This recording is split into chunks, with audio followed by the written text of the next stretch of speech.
Hello, everybody. Welcome to another episode of Money and Change. My name is Ira Robinson. As always, we're here with Stu Shear. Hello, Stu. Hey, Ira, how you doing this day? It is not too shabby at all. I can't complain because it wouldn't do me any good anyway. And besides that, it's cold outside. Welcome to the Midwest, right? Indeed, indeed. It's a little cold to do much of anything. Yeah, well, hey, today we're going to talk about one of your favorite topics. What was it? Tide Pods and people that are absolutely insane. Yes. Oh, okay. Well, I think we have a solution for that, but we'll talk about that a little bit later on in the show. Anyhow, before we get going on moneyandchange.com, check out our website at moneyandchange.weebly.com. And it's got a ton of information there. Some of it we talk about on the show, some of it we don't. And there's just a ton of information there. So that's MONEYANDCHANGE dot WEEBLY.com, moneyandchange.weebly.com. Well, before we get going, we always do shout outs. And a big shout out to WCET Columbia Talk. And that's FM 101.7 in Columbia, South Carolina. And we really appreciate WCET for carrying the show. It's been a great, great run on WCET. Also, a big shout out to Captain Steve Baum at the University of Findlay. Also, Shana Knack at the University of Findlay, who's the development director, and also to Catherine Fell, who's the president of the university. I had the pleasure of going up to the University of Findlay to see another basketball game this week, and they were fantastic. They beat an opposing team 107-86, and I'll tell you what, it was a fantastic game. I saw some moves that you don't normally see in college players when they play ball. It was just excellent. So big hats off there. And if anybody wants to find a good university to go to, it's small, but they're very good at basketball. Very good. They have a fantastic basketball history, including being the national champions back in 2009, and that's when they went a perfect season, which was 36-0, and they beat Xavier University, Ohio State University, and Bowling Green University, and that's not bad for a Division II school beating Division I's. So if you want to do that, you want to take a look at www.findlay.edu. Check out the school, and especially you got to take a look at that big College of Business. It is just fantastic up there. And their food court, I swear, is bigger than the gymnasium where they play basketball. It is just humongous. Also, a big shout out to somebody we all know as Papa Bear. Papa's doing a show on L&M Radio Network, and he's also doing it on WCET. And it's called What's Out There, and it's Tuesday, Wednesday, Thursday from 11 to 12. And he's doing a solo show on WCET. Check him out. That's What's Out There, and it's Tuesday, Wednesday, Thursday from 11 to 12. Also, we have Show Us, Don't Tell Us, and that's still on Friday nights from midnight until 3 a.m. And you have Skills, you have Mike Bayhouse, and you also have Papa Bear. And they have some pretty good discussions there. And they're also putting out some videos on Facebook. I just noticed one this week, and it was interesting. Normally they don't put out videos, if I remember right. Am I right on that one, Ira? Yeah. So, it's just something to check out those shows. Also, we got L&M Radio Network and Michael Vera. And we've been doing shows with Mike for 5 years. We started out as just doing a 30-minute show, then we went to a full hour. And we've been working with him off and on. Plus, we've been doing the show primarily with Ira Robinson. And it's been fun. We have a lot of fun. And it kind of shows in the talk that we have before and after the show.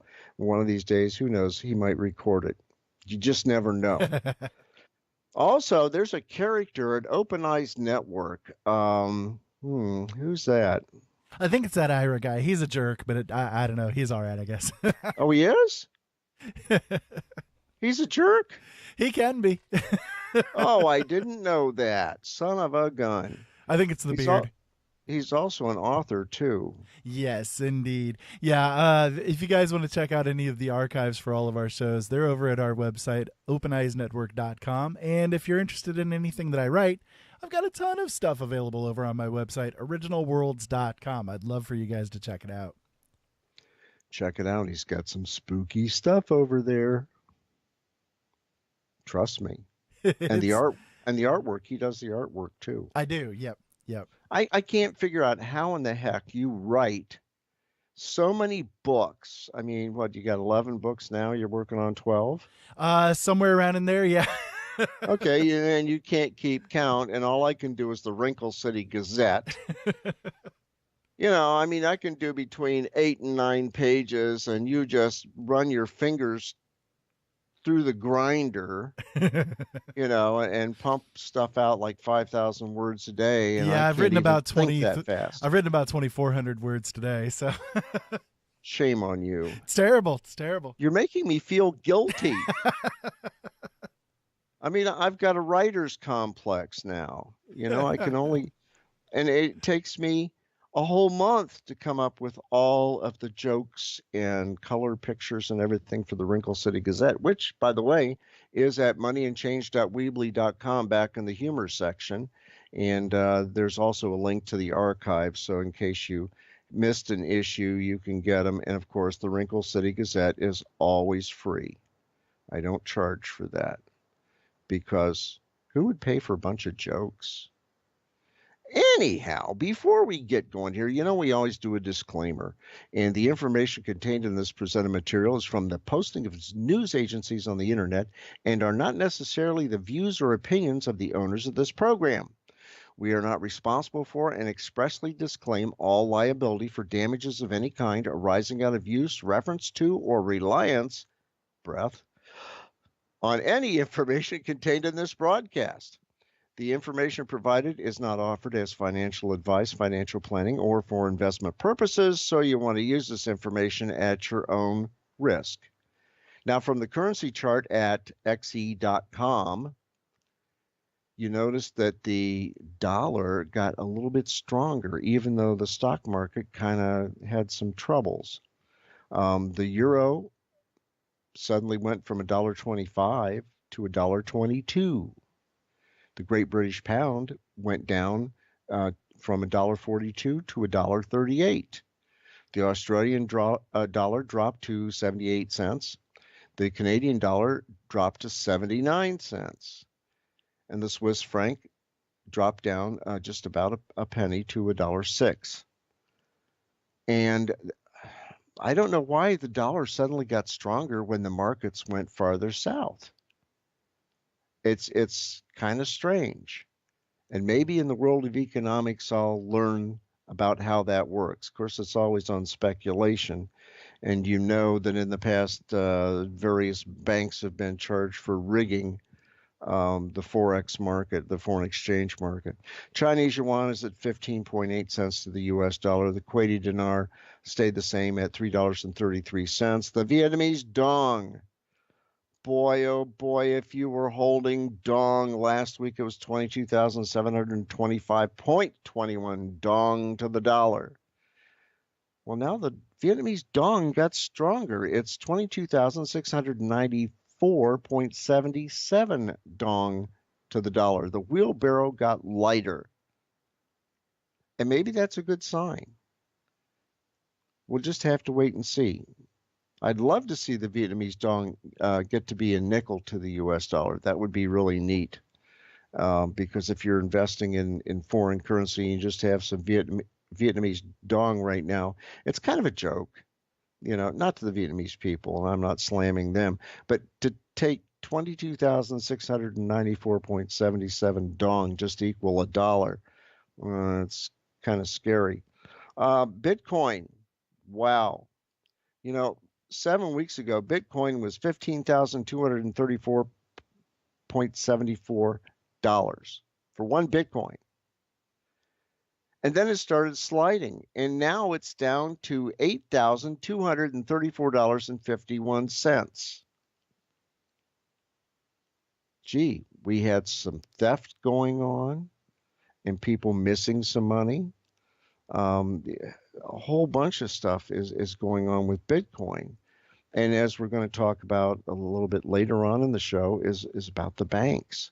They're saying, well, Bitcoin may disappear. Did it ever really appear? Can you hold Bitcoin? No. It's only a construct out of a computer algorithm to get a Bitcoin, and you burn up more energy to get that Bitcoin. It's kind of crazy. Gold, it took a drop. Last week it was $1,350.23. It's down to $1,316.52 an ounce. Silver, it took a drop. Last week it was $17.25, and it's now $16.35 an ounce. If it goes much lower, if it gets down into the $15 range, I might consider maybe getting some more, but I have to do my research first on that. Platinum, man, it dropped. It was at $1,006.43 an ounce. Now it's down to $991.50 an ounce. Palladium also took a drop, and it took a bigger drop. Last week it was $1,036.05 an ounce, and now it's down to $997.83 an ounce. I just can't figure out why precious metals jumped that much. And it could be they're rigging the market again. You just have to check that out. Also, Ethereum, last week it was $1,003.61 for one Ether coin, and now it's $828.96. And, you know, I was having lunch with a friend of mine after church today, and she said, "What's all this about Bitcoin?" And I noticed one guy at this table across from us, his head kind of perked up, and I said, "Well, I'm going to talk about that on the radio show today, just a little bit." And I said, you know, I really wouldn't get involved in Bitcoin. And like you and I have discussed, Ira, if you can't hold it in your hand and you can't safely store it, then what good is it? And, you know, to have an investment, and let's just say you have one Bitcoin, and 7 weeks ago it was worth $15,000. And then all of a sudden it goes down to 8. That's scary to see something drop like that. And it absolutely can happen.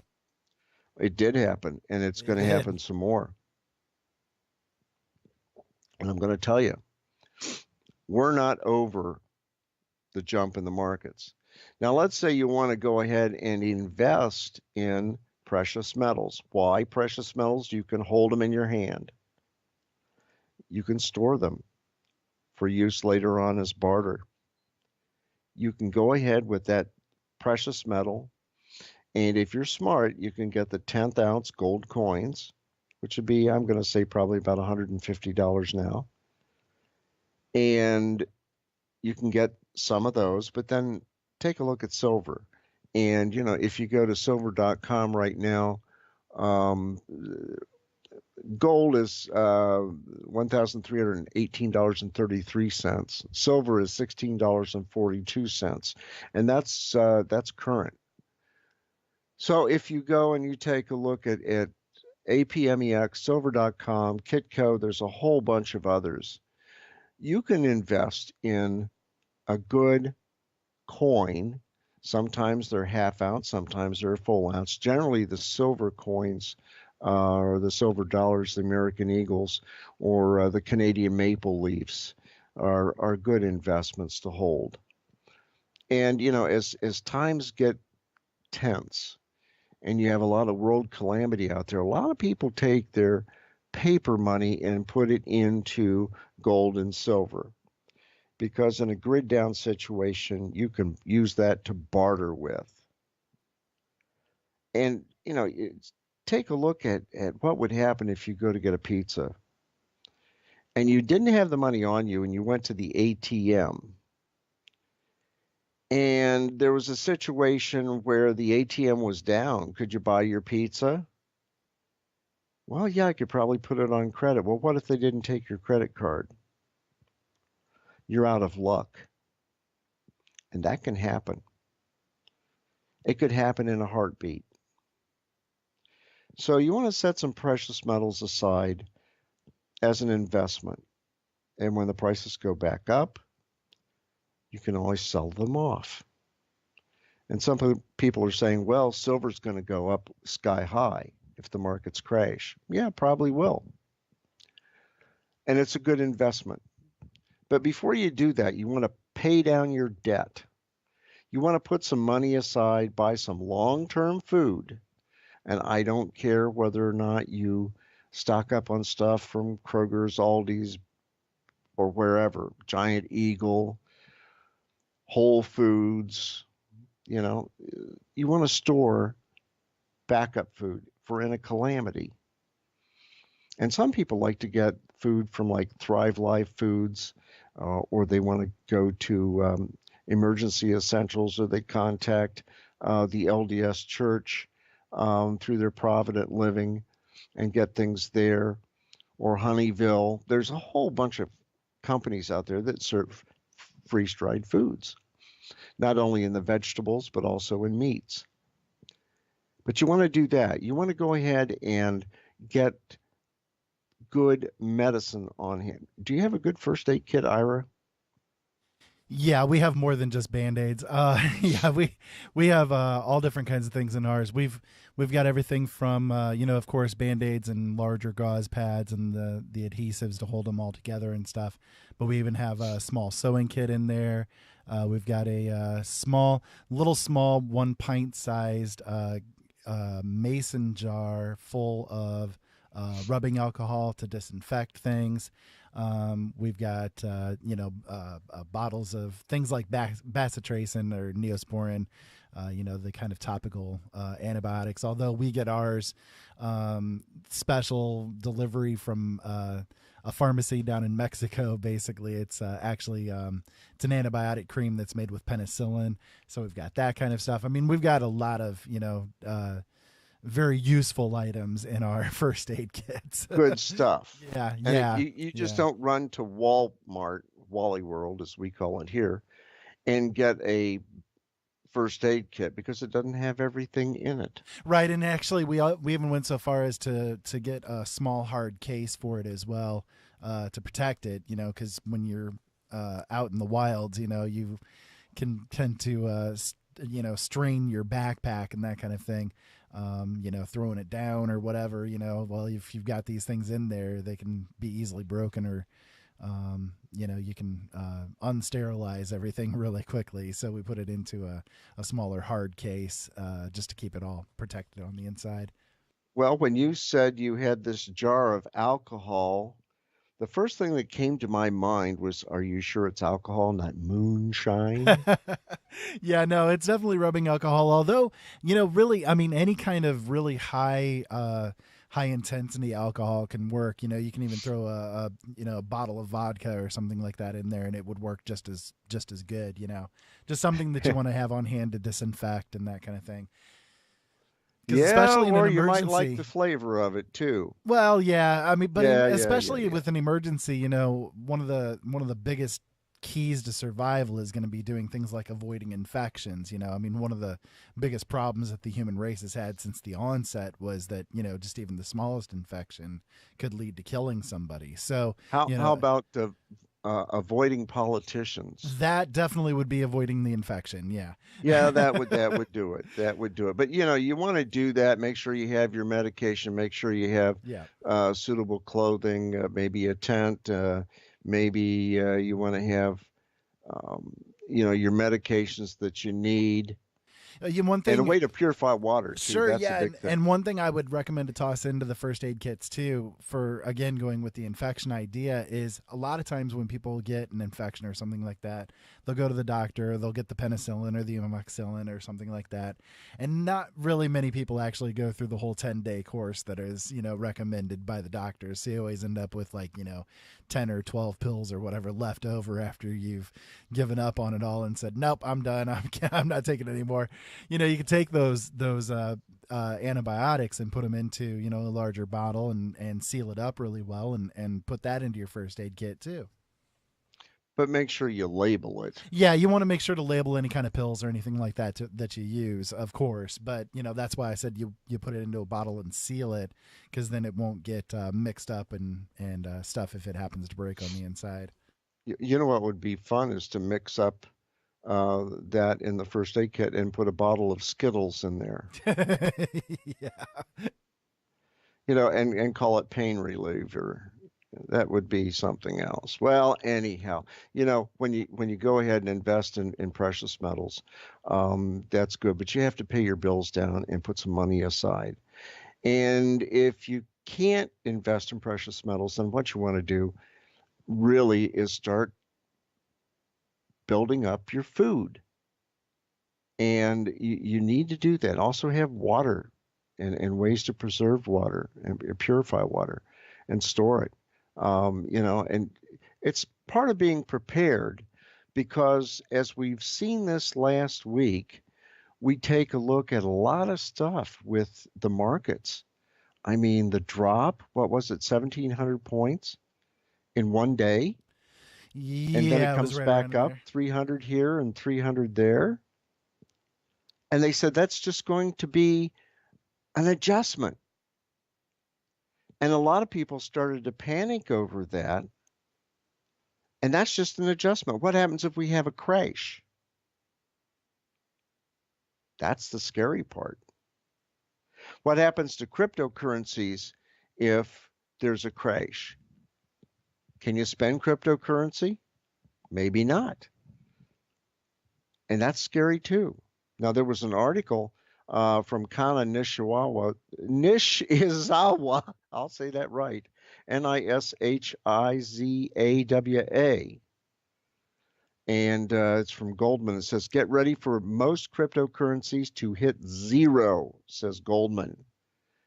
And they said the tumble in cryptocurrencies that erased nearly $500 billion of market value over the past month could get a lot worse, according to Goldman Sachs Group's global head of investment research.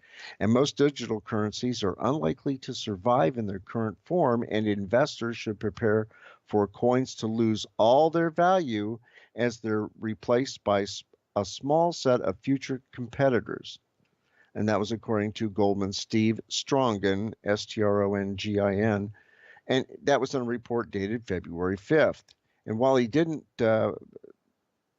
really propose a time frame for losses in existing coins, he said, recent price swings indicated a bubble, and that the tendency for different tokens to move in lockstep wasn't rational for a few winners to take most market.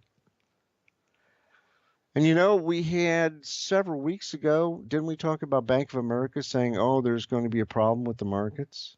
And Yep. then JP Morgan Chase said the same thing. And guess what? A couple weeks later, boom, we get our adjustment. Do you think that was rigged, Ira? Oh, I absolutely do. Yeah.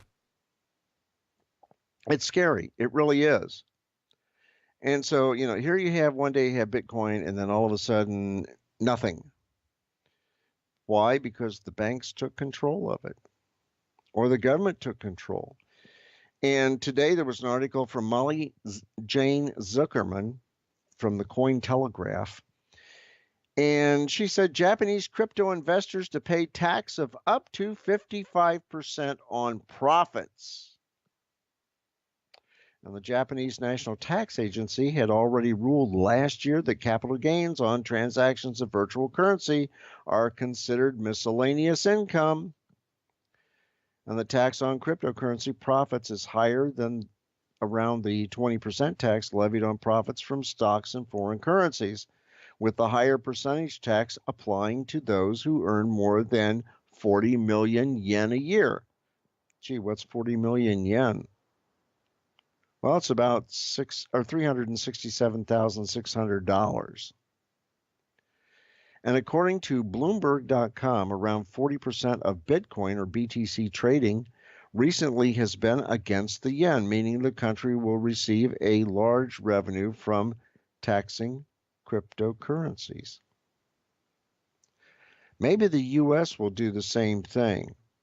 And in that article, it said the U.S. Internal Revenue Service, better known as the IRS, also reported today that they have created a 10-person team of investigators aimed at tracking down crypto users that failed to report their profits in their tax declarations. It's all about control, gang. That's what I've been telling you. It's all about control. The government wants to control as much as they control. And you have to be able to limit what they control. And during our ex-POTUS years, the last 8 years, they try to control a lot. And hopefully now we have less control over what we do. And you know, we talked about our good buddy Wells Fargo. And you have more exposure to Wells Fargo where you're at, Ira. Yeah. It's a bank you love to hate, right? Oh, yeah. Okay, get in line, right? We don't have very many here in Ohio. And maybe that's a good thing. Now, I'm not knocking the people that work there, okay? But the higher you go, you kind of wonder what's going on. And you know, they had that deal where they were kind of opening up accounts, other accounts for their customers, and the customers didn't know about those accounts. Remember that one? Oh, yeah. Or maybe rigging some things. And as a result of that, according to Reuters and an article from Pete Schroeder and Lauren Terra-LaCapra, they said the Fed orders Wells Fargo to halt growth over compliance issues. It said Wells Fargo and Company detailed new regulatory restriction imposed by the U.S. Federal Reserve on Friday that sent its shares down sharply in after-hours trading as the third largest U.S. bank continues to reel from a sales scandal that erupted in 2016. And the report says Wells is not allowed to grow beyond the $1.95 trillion in assets that it had at the end of last year until it sufficiently improves its governance and controls. I can just see Wells saying, okay, we'll behave, we promise we'll behave. And then something else happens, and nobody goes to jail. I mean, in some countries, the heads of the banks go to jail over this, or the people that are caught trading, like in the LIBOR scandal, they go to jail. Sometimes they're found with headaches, hanging off a bridge, jumping off the top of a building, learning how to fly, you name it. Because some people really get annoyed at some of the things that the banks do. And I think what needs to happen is that, you know, we have a Consumer Financial Protection Bureau. And I think what needs to happen is they hold the banks' feet to the fire and just tell them, hey, you're not going to grow. And besides that, we're going to send an auditing team in there. We're going to audit the bank, and we're going to take a look at everything illegal that you've done. And we're going to have some accountability there, and some officers are going to go to jail. And I think when that happens, things will start to get better. Now, in Zero Hedge today, if you want to take a look at their website, they said the risk is more severe than we previously expected. S&P downgrades Wells Fargo, and they had the full report there. And they were downgraded from A- to A-2, from A to A-1 on prolonged regulatory and governance issues. They're saying, well, they're stable, but we're going to downgrade them. Well, I would say downgrade them even more. Sometimes I have to wonder about the big banks. Should you really be in a big bank? Why not go to a credit union and invest in a credit union? You control what the credit union does because you're a shareholder there. And generally, you get better rates. And if you go to moneyandchange.weebly.com and you go to the National Debt Bank and Currency Information page, you can check out your bank at bankrate.com. And it's a good thing to do. Check out your bank. If you're not banking with a four-star bank at minimum, then I'd be looking to change banks. Also, I've been doing a lot of reading this week, and a lot of pundits out there, either self-proclaimed or real economists, are kind of pointing to the way that, okay, only keep as much money in the bank as you need to pay your bills. Put the money elsewhere.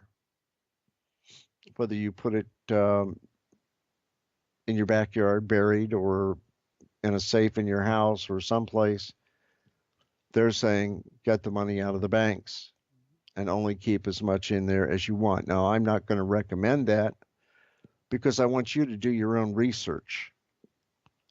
But I'm just telling you what's been suggested because you never know. We could have a crash in 2 to 3 months.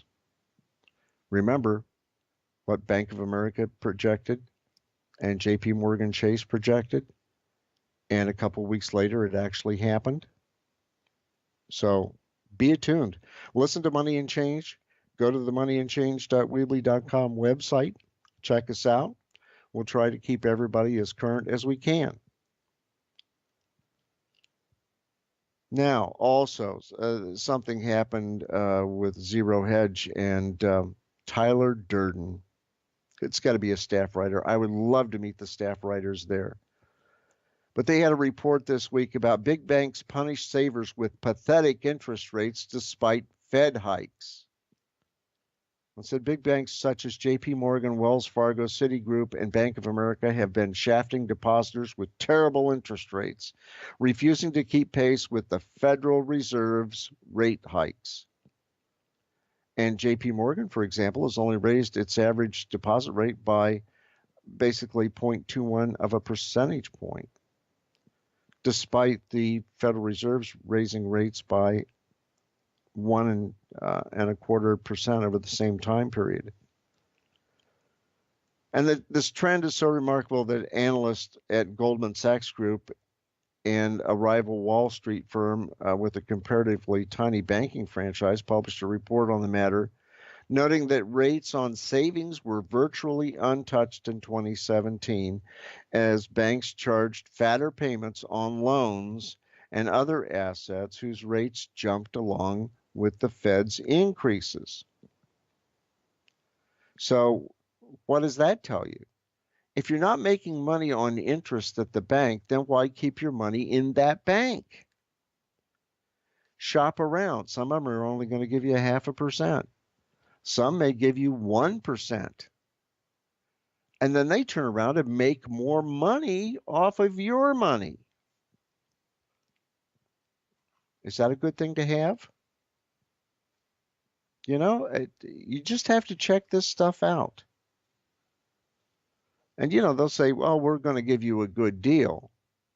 Well, if you take a look at Citibank, 1.55%, minimum balance is $100. Goldman Sachs USA, 1.5%. American Express, 1.45. Wells Fargo. Now here's Wells Fargo. 0.01%, and you have to have $25 in there. Makes me not want to put any money in Wells Fargo. How about Bank of America? 0.03%, and you have to have $100 in there. Do you want to keep your money in a bank like that? I don't think so. But that's only my thoughts. You take a look at the markets, and Adam Taggart from peakprosperity.com had an article. And he said, red screen at morning, investor take warning. And he said, when you grow up in a coastal New England town, this old rhyme was drilled into children. Red sky at night, sailor's delight. Red sky at morning, sailor take warning. And it generally holds true. Because many of the people in a small town still make their living on the sea, being in New England, the safety of the person and property depended on being able to recognize the signs of approaching danger. And a red sky in the morning is usually due to sunrise reflection off moisture-bearing clouds, signifying a storm's on the way. Also, wind and rough seas, and those who ignored a red sky warning often did so at their own peril. So what does that have to do with the markets? Well, you remind yourself of that rhyme. And you take a look at how the traders work. And markets, last week they plunged almost over 8%, and the losses were across the board. Nearly every asset class, from stocks to bonds to commodities to real estate, are participating in the pain. And the market displays a sea of red. And there's a dangerous level of overvaluation in asset prices caused by years of central banking intervention. It totally sounds like a wrestling phrase there. Participate in the pain. Oh, yeah, participate in the pain. And you take an 8% drop. Yeah, it's across the board. Everybody takes the pain. But why did it get that bad? You had the Fed that was printing money like it was going out of style. And that increases the circulation of money, but it also cheapens the value of the dollar. And what do you have? You're going to have inflation out of that. It's going to happen. And what we saw was the beginning of a major correction. And that correction, according to the report, clears out all excessive exuberance, all the happiness that happened in 2001 and 2008. And they said they could be experiencing a retraction down past a 50-month moving average that would put the S&P somewhere around 1,500 to 1,600, which is a drop of about 40% from where it just closed. So according to the report, they're saying it's time to batten down the hatches. And Ira, we've been talking about this for how many weeks? Oh, so many. Yeah. And, the research that I do, I keep looking at this stuff, and it's not getting any better. And they say, but, the money in the markets, they're way up there. Yeah, 25,000. And then they drop 1,700. Everybody goes into a full panic. It's going to drop more. We have bubbles that are the housing bubble. We have automobile bubbles. We have the student loan bubbles. We probably have bubbles on bubbles. And it's scary. And if one of them pops, things get shaky. Two of them pop, it gets real shaky. And look at all the defaults that are on student loans.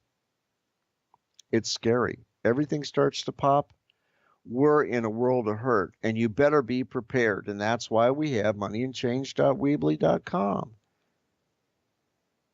I do the research, and I don't charge anybody anything for this. I just want to help people prepare so that they're not caught off guard.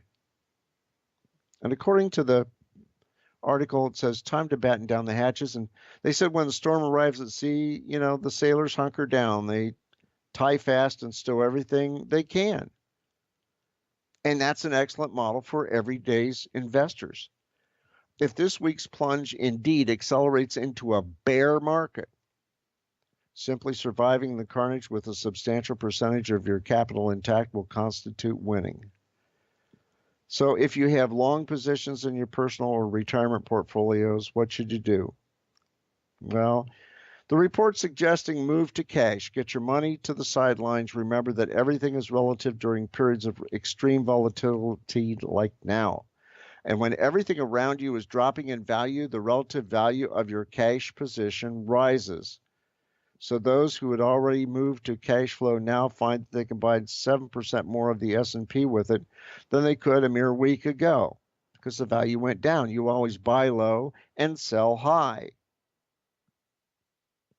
Cash is also offering an improving absolute return as well these days as interest rates rise.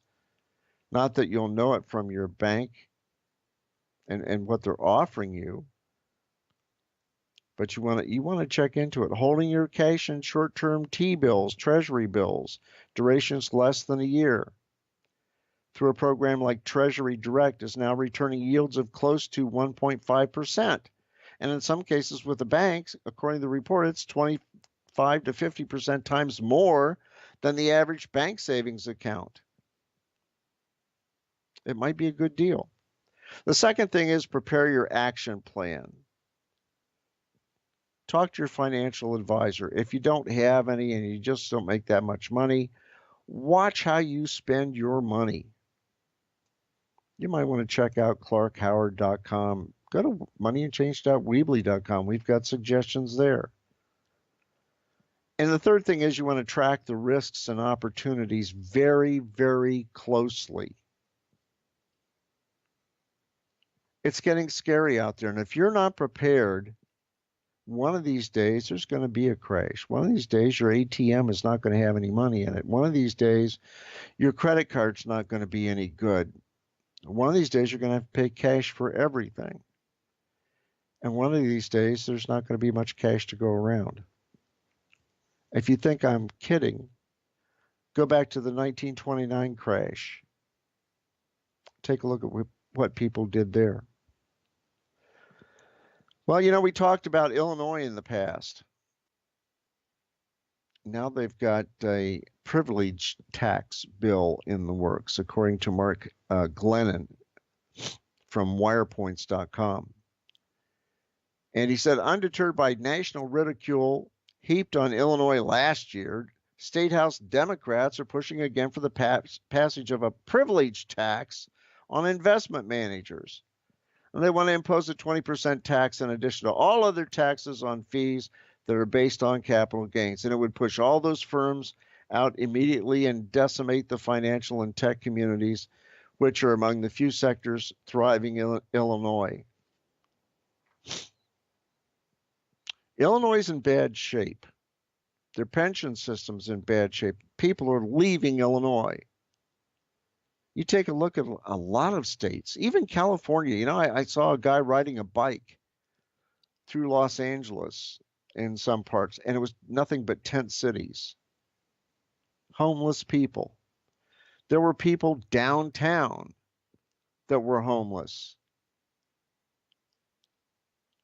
I can't figure that out. I mean, there are jobs out there. And the welfare system out there is just, it's out of sight. Part of that is due to the way the Democrats run a state. It happened in Illinois. It's happened in Massachusetts. Take a look at Rhode Island. The future of Social Security. Simon Black at Sovereign Man. He said the United States Courts of Appeal for the First Circuit gave us an interesting glimpse of the future last week when it ruled on an obscure case involving government pension obligation. Said ever since the mid-1990s, police officers and firefighters in the town of Cranston, Rhode Island, had been promised state pension benefits on retirement, but facing critical budget shortfalls over the last several years, that the Rhode Island government basically said we're in fiscal peril. The state legislature voted to unilaterally reduce public employees' pension benefits. And even more, those cuts were retroactive and they just didn't apply to new employees.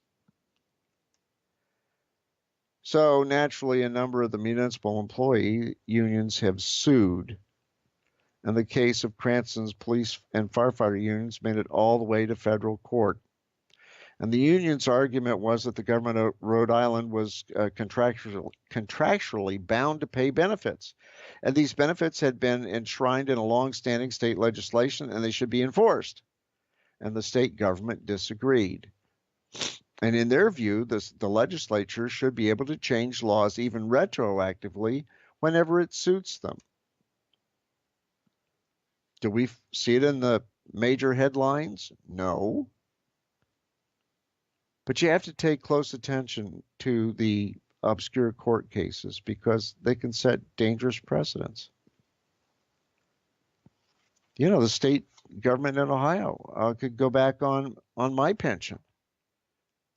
Yeah, I was going to say, pay attention to those court cases, because if you don't, I'm telling you, the ones that are out there that want to make the changes, they most certainly are. Yeah, and chances are they're in the Democratic states anyhow. And you take a look at the way that the states are run, you know, New York, Massachusetts, and et cetera, you know, California. They have a lot of bad problems. Why? Because they promise too much and they don't have the tax base to provide it. And it's scary.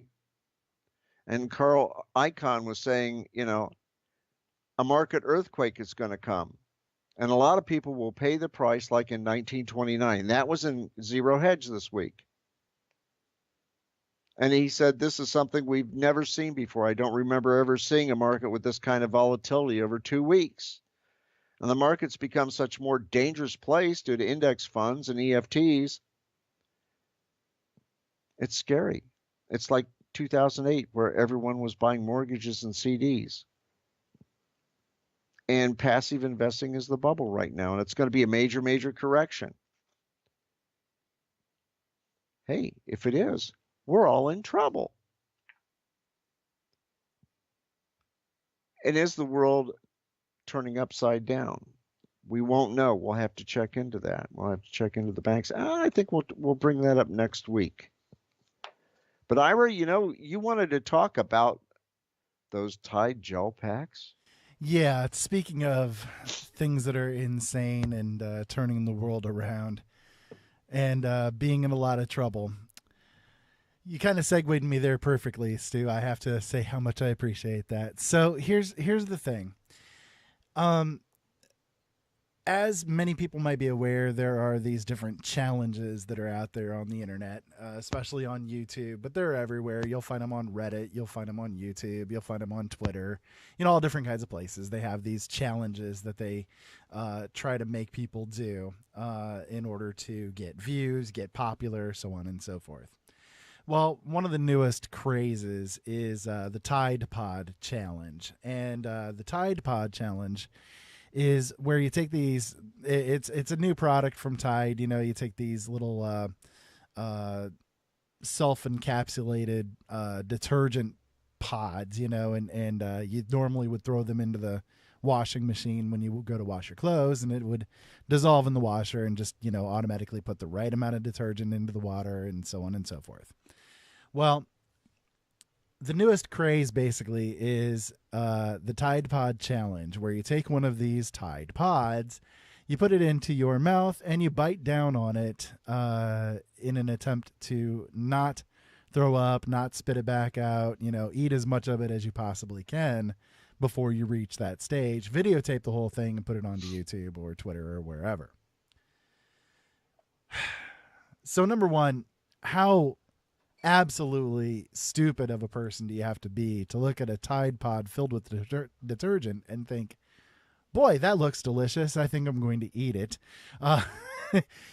You got to be a little bit mentally challenged, I think, to even to accept that sort of situation going on. But then, you know, top on top of it, that it's become such a craze that lawmakers are now trying to push through legislation to pressure Tide to change the appearance of the Tide Pods to make them look less appealing to eat. I know how to take care of that. I have a solution. And we talked about it before the show. The perfect color for the pods. Make them all brown. Because nobody will want to eat them. And when they do, they're going to go, oh, God, this tastes like crap. Yep, indeed. This whole Tide Pod Challenge thing, by the way, has reached the point where stores are now putting these Tide Pods behind cages so that the teenagers and whatever can't just go in, grab them, and walk out. I mean, that's crazy. Yeah, I mean, it's insanity. yeah, it is. And, there's always going to be some type of a dare or something out there. And Sure. Well, one of the newer ones is called the Hot Coil Challenge. I don't know if you've heard about that one. Have you no, run that's a across new that one one? on me. So the Hot Coil Challenge is where you take an electric stove, you turn on the burner until it gets red hot, and then you stick your forearm down onto it, and make Okay. yourself hold it on there as long as you possibly can. Okay. People that do that do not have a brain. You know, And I witnessed that when I was going to college. I worked in a factory where they made heating and air conditioning units for factories, and these were big, big units. Matter of fact, they had 50 horsepower electric engines that you could saddle like a horse and ride these things. Man, they were heavy. But anyhow, during break, the welders used to take a lighted cigarette and put their arms together and then drop a cigarette in between. The first one that would move away, would have to buy the beer that night after work. right? And I Yeah. thought, this is stupid, and I'm thinking these guys probably had an IQ of two. They could run a welding stick and do fantastic construction work, but oh man, they were Well, nuts. the Hot Coil Challenge. It always reminds me of this. Like the thing that first came to my mind when I ran across it was my parents always taught me to not put my hand on a hot stove. Did these guys not have parents to do that? And the second thing that goes through my head when it comes to all of these different challenges and stupidity that's out there is the generation that's doing this kind of stuff primarily is the one that's going to be running the world here in the next 10 to 15 years. That's a scary thing. That's really disturbing to me because is that what the world is going to devolve into over the next 40 years or so? We're going to have It's a this. I mean, it, it's a product of our education system. Okay, common sense and stupidity. They don't teach common sense, and therefore the only thing that comes out is stupidity. I mean, that's the way I look at it. it really does have a lot to do with that. I think there's this sort of mentality that goes with a lot of people in the generation too of nothing, it's like that immortal thing, nothing can hurt me, nothing, I'm not worried about it, nothing's going to stop me from doing what I want to do.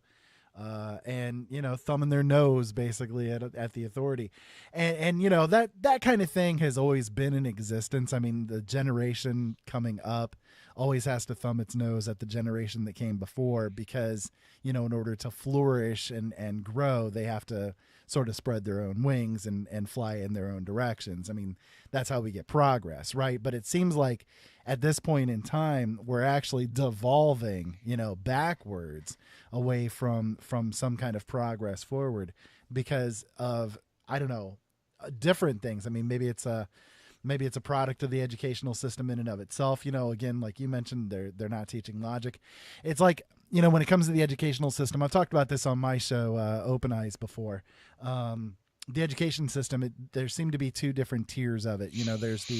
There's the general population education system that's just there to train people to work at Walmart and McDonald's. I mean, that's really all that they're concerned about, is to train the next generation of workers. People that can be able to push the buttons, and that's about it. And then you have the other section of the education system that is there to train the leaders of the next generation, and they are definitely taught self-resilience, self determination, common sense, and critical thinking skills, as opposed to, again, the ones that are in the general population. Well, and that's why on this show we talk a lot about finance. And I think some very good common sense things that hopefully people, listen and take heed, as the saying goes. But a lot of stuff that goes on in today's society, and some people just don't think. Some people listen to the mainstream media, or the MSM, as a lot of people call it. They don't listen to a lot of alternative shows. I wouldn't say that this is an alternative show, but we try to put facts and good news out there, and hopefully, with the moneyandchange.weebly.com website, it will help some people out. And I know we're running a little bit short on time, but we have the February preppers to-do list is posted back in the prepping you list section on that page. Things, and we've been doing this for about the last 3 months, and it's learning how to do things like practice shooting a bow and arrow, take a gun safety course, try a new recipe, from freeze-dried foods. Take something you have to make from scratch. Learn how to improve on doing different things. Learn how to operate and care for a generator. Label your breaker box. That's simple. Understand how to care for and shoot a gun. Know how to jump a car. Have you ever jumped a car? Oh, many times, yeah. I tried it the other day after reading this, and I could only get on top of the hood. I could never make it all the way back to the trunk. When we reach our age, it's a little bit more difficult. It is. I'm at the stage now where I get football injuries in my sleep. So, so anyhow, that's check out moneyandchange.weebly.com. There's a lot of information there, and we always talk a little bit at the end about money and change in the humor section. And there was one, Sister Mary Ann, who worked for a home health agency, was out making her rounds visiting homebound patients when she ran out of gas. And as luck would have it, a Valero gasoline station was just a block away. And she walked to the station to borrow a gas can and buy some gas, but the attendant said, hey, the only gas can he owned had been loaned out, and she could wait until it was returned. And Sister Mary Ann said, well, she was on the way to see a patient. And she couldn't wait, so she walked back to her car, and she looked for something in her car that could fill with gas and spotted a bedpan she was taking to the patient. Well, being always resourceful, Sister Mary Ann carried the bedpan to the station, filled it with gasoline, carried it back to the car, and she was pouring it into her gas tank. Two Baptists watched from across the street.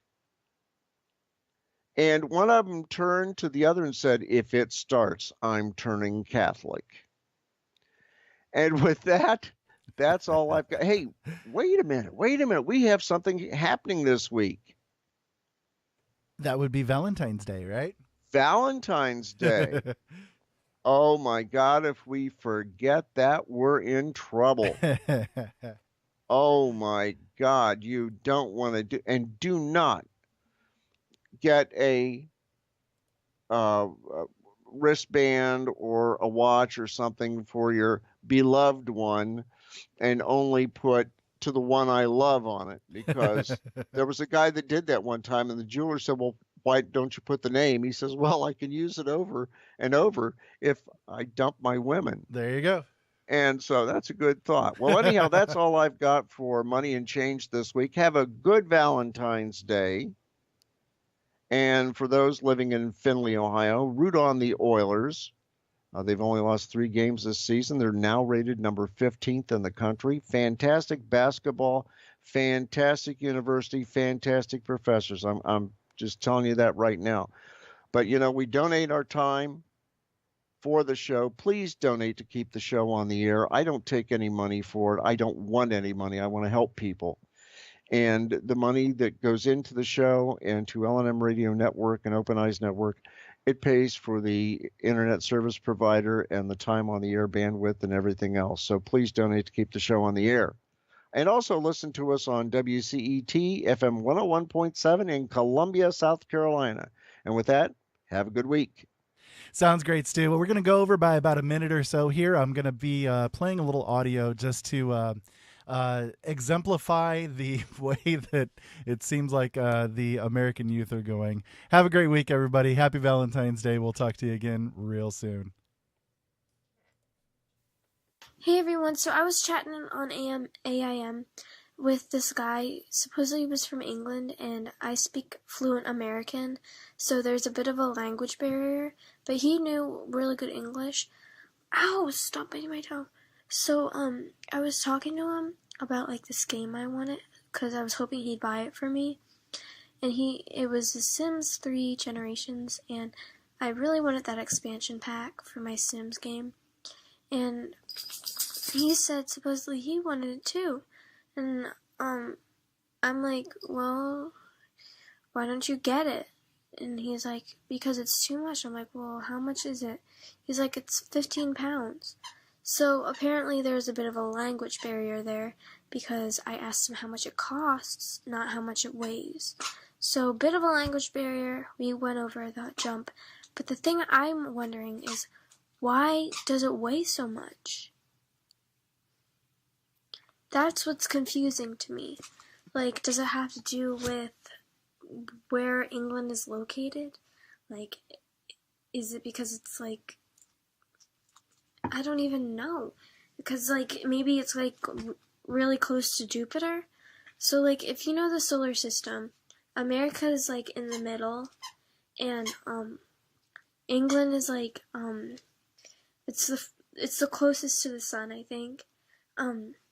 So maybe there's a possibility that there's a difference in, like, gravity or something. So, like, 15 pounds is actually really light in England. It's just so confusing. I'm not good with planets, but I think that might be it. Alright, bye everyone!